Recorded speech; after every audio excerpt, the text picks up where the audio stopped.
ஏக இறைவனின் சாந்தியும் சமாதானமும் நம் அனைவரின் மீதும் உண்டாவதாக. எல்லா புகழும் இறைவன் ஒருவனுக்கு.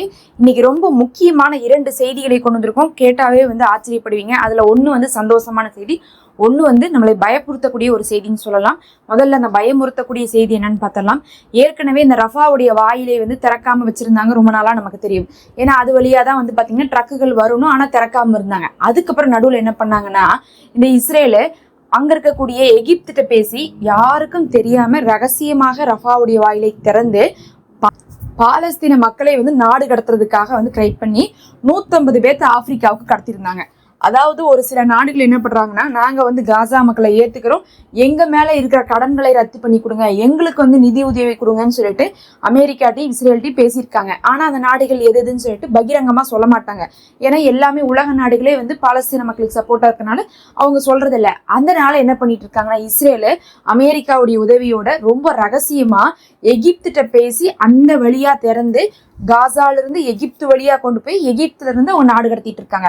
அப்படி ஒரு ஷிஃப்ட் பண்ணாங்க. 150 பேர் பண்ணி முடிச்சதுக்கு பிறகுதான் காசாலேயே அந்த விஷயம் தெரிஞ்சதுக்கு அப்புறம் இனிமேல் செய்ய முடியாதுன்னு சொல்லிட்டு நெருக்கடி போட்டு அந்த இடத்துல எல்லாம் ஃபுல்லா பாத்தீங்கன்னா போராளிகள்லாம் நிறைய என்ன பண்ணாங்கன்னா ரெஸ்ட்ரிக்ஷன் பண்ணாங்க. அதுக்கப்புறம் இப்ப இஸ்ரேலால செய்ய முடியாம இருக்கிறனால இப்ப வேற ஐடியா போட்டுட்டு இருக்காங்க. மறுபடியும் எகிப்தை இஸ்ரேல் சந்தித்து பேசுறாங்க. எப்படியாவது ரஃபாவுடைய ஒரு பகுதியாவது திறந்து மக்களை நாடு கடத்தணுங்கிறதுக்கான ஒரு முயற்சி மேற்கொள்ளப்பட்டு இருக்கு. மறுபடியும் இது இஸ்ரேல் இப்ப பண்ணிட்டு இருக்காங்க. இப்படி பண்ணுனா என்ன நடக்கும்னு பாத்தீங்கன்னா, ஜனத்தொகை குறையும். ஜனத்தொகை குறைஞ்சா என்ன ஆகும்னு பாத்தீங்கன்னா, அந்த நாட்டுல மக்களே கம்மியா இருக்காங்க அப்படிங்கும்போது அது ஒரு தனி நாடு கோரிக்கையெல்லாம் பாத்தீங்கன்னா நிக்காம போறதுக்கான வாய்ப்பு வந்துடும். ஏன்னா வெஸ்ட் பேங்க்ல மக்கள் பாத்தீங்கன்னா பெருசா இந்த மாதிரிலாம் கஷ்டப்படல. காசா மக்கள் தான் கஷ்டப்பட்டு தனி நாட்டை கேட்டுட்டு இருக்காங்க.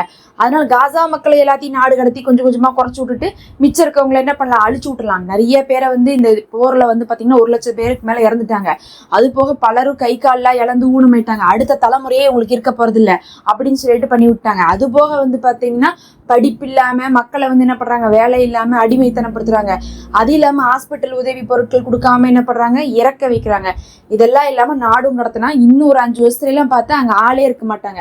இப்ப அங்க 2.25 மில்லியன் இருக்கிறாங்கன்னா, இன்னொரு 2 வருஷத்துல பார்த்தோம்னா அங்க 50,000 1 லட்சம் கூட மக்கள் இல்லாட்டினா அதை ஒரு ஊராவோ ஒரு நாடாவோ கேட்க முடியாம போயிடும். அப்படி ஒரு அச்சுறுத்தலான காரியத்துக்கு இப்ப இஸ்ரேல் இறங்கி இருக்காங்க. இதுக்கு வேற எகிப்தும் துணை இருப்பதாகத்தான் தெரியுது. இது ஒரு பக்கம் மோசமான செய்தி தான்.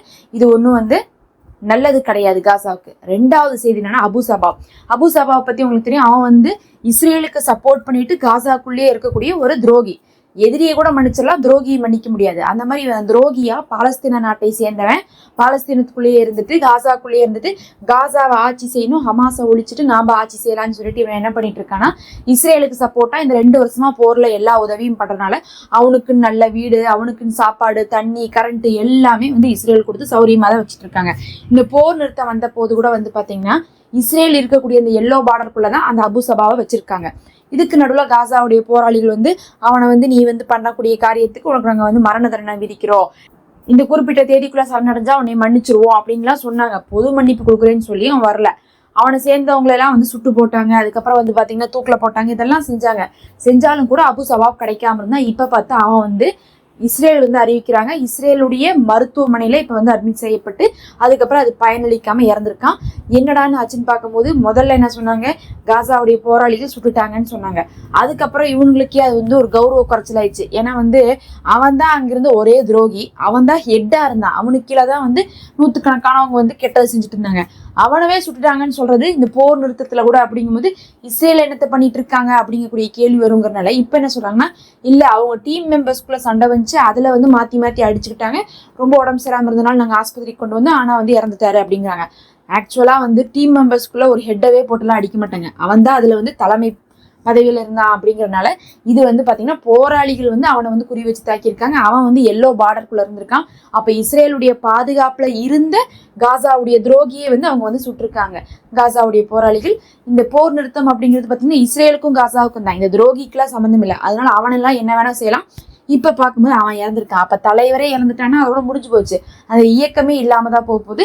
ஏற்கனவே நிறைய பேத்துக்கு தண்டனை எல்லாம் கொடுத்திருந்தனால இப்போ காசாவுடைய துரோகியை வந்து அழிச்சிருக்காங்கக்கூடிய ஒரு நல்ல செய்தியும் நம்ம வந்து சொல்லிக்கிறோம்.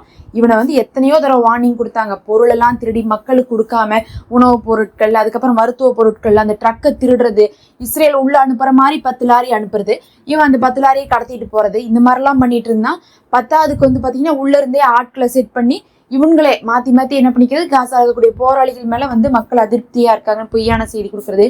சும்மா என்ன பண்ணிட்டு இருந்தாங்கன்னா அங்கே இருக்கக்கூடிய மக்களை வந்து குழப்புறதும், அங்கே இருக்கக்கூடிய மக்களை வந்து என்ன பண்ணிட்டு இருந்தாங்கன்னா போராளிகளுக்கு எதிராக திருப்புறதும், போராளிகள் தான் எல்லா தப்பும் பண்ணுறாங்கங்கிற மாதிரி இஸ்ரேலை வந்து என்ன பண்ணுறாங்க, அந்த ட்ரக் விஷயத்தில் எல்லாத்துலேயுமே வந்து இஸ்ரேலும் வந்து உடந்தையாக இருந்துட்டு அந்த மாதிரி உலக நாடுகளுக்கு காமிச்சிட்டு இருந்தாங்க. நாங்கள் மக்களுக்கு உணவு கொடுத்தா போராளிகள் திருடிடுறாங்கலாம் போய் பேசுனாங்க. ஆனால் பார்த்தா எல்லாமே இந்த அபு சவாப் தான் பண்ணிட்டு இருந்தான். அதை அப்போவே நிரூபிச்சிருந்தாங்க. இப்போ அவன் பார்த்தா ஒரே முட்டுக்கா போய் சேர்ந்துட்டான். இதெல்லாம் தான் இன்னைக்கு வந்து முக்கியமான செய்திகள். நம்ம அடுத்த ஒரு காணொலியில் பார்க்கலாம்.